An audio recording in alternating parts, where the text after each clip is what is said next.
Tersebutlah seorang ibu soleha yang memiliki seorang putra yang menjadi tulang punggung keluarganya. Di rumahnya yang penuh keterbatasan, sang ibu menunggu kapan pulang putranya.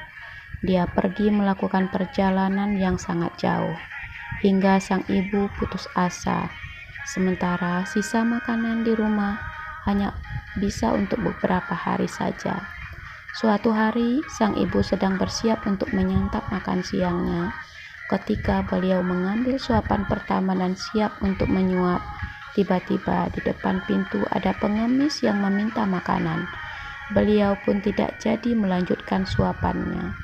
Beliau menaruh suapannya dan menyerahkan satu porsi makanan kepada pengemis, sehingga hari itu sang ibu menahan rasa laparnya.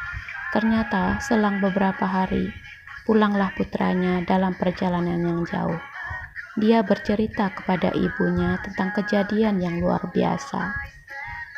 Ada kejadian luar biasa yang aku alami. Setelah beberapa hari saya melintasi jalur di daerah tertentu, tiba-tiba keluar seekor singa.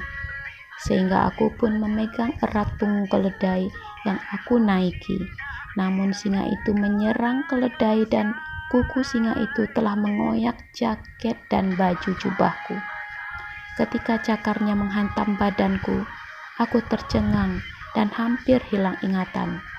Sehingga singa itu pun membawaku dan menyeretku ke belukar yang tidak jauh. Dia bersiap untuk mengoyakku. Tiba-tiba aku melihat orang berbadan besar, wajah dan bajunya putih, datang dan langsung memegang singa tanpa senjata.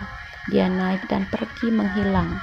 Ketika itu, orang besar tadi mengatakan, "Berdirilah wahai singa, satu suapan dengan satu suapan." Singa itu pun berdiri dan lari meninggalkanku. Aku pun mencari laki-laki itu dan aku tidak berhasil menemukannya.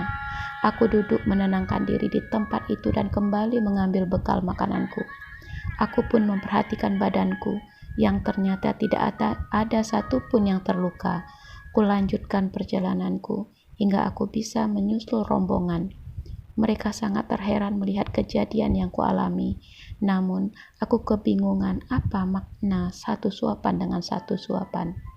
Mendengar cerita anaknya, sang ibu memahami kejadian itu bersamaan dengan peristiwa saat beliau memberikan sedekah makanan kepada pengemis. Beliau tidak sempat menelan satu suapan dan makanan yang akan disuapnya diberikan kepada orang yang membutuhkan. Dengan itu, Allah menyelamatkan anaknya dari suap singa. Demikianlah keajaiban dari sedekah. Oleh sebab itu anak-anak, rajin-rajinlah bersedekah agar kamu diselamatkan dari hal-hal yang membahayakan dirimu. Terima kasih.